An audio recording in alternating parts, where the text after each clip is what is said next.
रविवार व्रत की पौराणिक कथा के अनुसार प्राचीन काल में एक बुढ़िया रहती थी। वह नियमित रूप से रविवार का व्रत करती। रविवार के दिन सूर्योदय से पहले उठकर बुढ़िया स्नान आदि से निवृत्त होकर आंगन को गोबर से लीपकर स्वच्छ करती। उसके बाद सूर्य भगवान की पूजा करते हुए रविवार व्रत कथा सुनकर सूर्य भगवान का भोग लगाकर दिन में एक समय भोजन करती।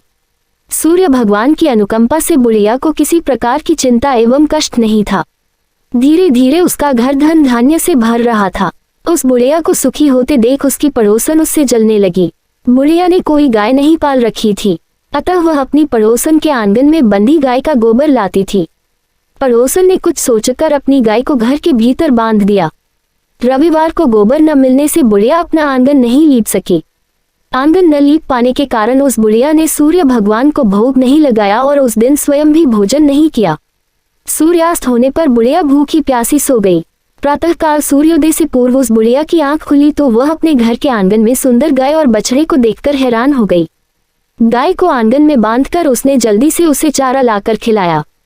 पड़ोसन ने उस बुढ़िया के आंगन में बंधी सुंदर गाय और बछड़े को देखा तो वह उससे और अधिक जलने लगी। तभी गाय ने सोने का गोबर किया। गोबर को देखते ही पड़ोसन की आंखें फट गईं। पड़ोसन ने उस बुढ़िया को आसपास न पाकर तुरंत उस गोबर को उठाया और अपने घर ले गई तथा अपनी गाय का गोबर वहां रखाई। सोने के गोबर से पड़ोसन कुछ ही दिनों में धनवान हो गई।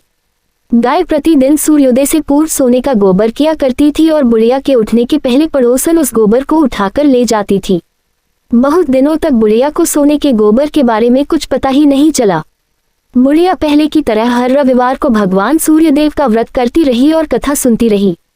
लेकिन सूर्य भगवान को जब पड़ोसन की चालाकी का पता चला तो उन्होंने तेज आंधी चलाई।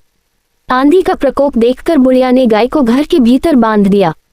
सुबह उठकर बुढ़िया ने सोने का गोबर देखा, उसे बहुत आश्चर्य हुआ। उस दिन के बाद बुढ़िया गाय को घर के भीतर बांधने लगी।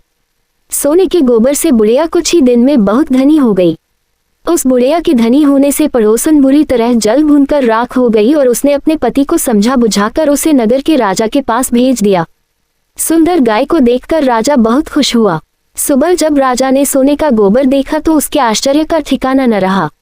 उधर सूर्य भगवान को भूखी प्यासी बुढ़िया को इस तरह प्रार्थना करते देख उस पर बहुत करुणा आई। उसी रात सूर्य भगवान ने राजा को स्वप्न में कहा, राजन, बुढ़िया की गाय व बछड़ा तुरंत लौटा दो, नहीं तो तुम पर विपत्तियों का पहाड़ टूट पड़ेगा, तुम्हारा महल नष्ट हो जाएगा। सूर्य भगवान के स्वप्न से बुरी तरह भयभीत राजा ने प्रातः उठते ही गाय और बछड़ा बुढ़िया को लौटा दिया। राजा ने बहुत सा धन देकर बुढ़िया से अपनी गलती के लिए क्षमा मांगी। राजा ने पड़ोसन और उसके पति को उनकी इस दुष्टता के लिए दंड दिया। फिर राजा ने पूरे राज्य में घोषणा कराई कि सभी स्त्री पुरुष रविवार का व्रत किया करें। रविवार का व्रत करने से सभी लोगों के घर धन धान्य से भर गए। राजतय में चारों ओर खुशहाली छा गई। स्त्री पुरुष सुखी जीवन यापन करने लगे तथा सभी लोगों के शारीरिक कष्ट भी दूर हो गए।